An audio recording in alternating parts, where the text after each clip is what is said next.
will be inaugurated in 13 states before the end of the year. The ministers who stated this on Thursday at the inauguration of DSO transition from analog to digital terrestrial television in Lagos assured that the process will be speedy across the country. The Lagos inauguration marks the beginning of the second phase of the DSO rollout, which had been stalled for 3 years after its inauguration in 5 states: Plateau, Kwara, Kaduna, Enugu, Osun, and the Federal Capital Territory. Elsewhere, the federal government has approved the disbursement of 15 billion naira as revitalization fund for polytechnics in the country in its bids to get members of the Academic Staff Union of Polytechnic, ASUP, who have been on strike since April 6, to go back to their bids. Also, the government has approved another 4 billion naira to pay the backlog of the new minimum wage arrears the polytechnic teachers were owed. This is as members of the union are apprehensive of the whereabouts of their contributory pensions, as reports have it that over 6.3 trillion naira is missing from the fund.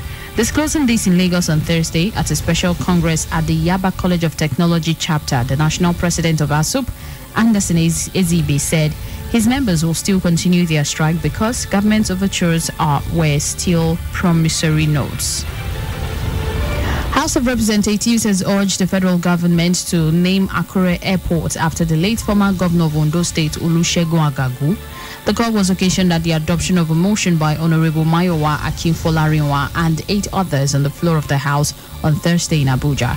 He said as a former Minister of Aviation, Agagu ensured that the 6-year ban placed on flights to and from Nigeria by the American government because of poor aviation security was lifted.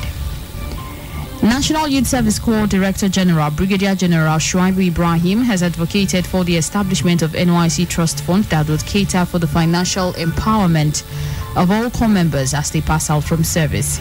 He said this would help them to establish their vocational businesses with the skills they acquire from the NYSC Skill Acquisition and Entrepreneurship Development Program in the course of service.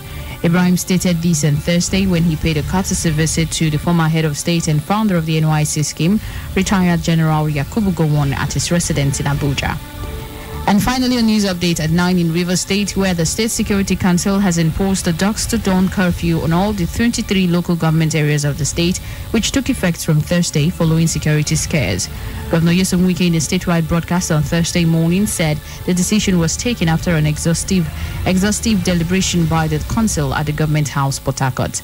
The governor recalled on April 28, 2021, the council, in consideration of the recent murderous attack on security personnel in Ikwere, Abua and Odwa local government areas, imposed a nighttime curfew on all state land borders. And that's KUFM's news update at 9. Coming up in a moment is Talkam. I am God's Love. Orlando saying thanks for listening and good morning. All the programs on KU 92.7 are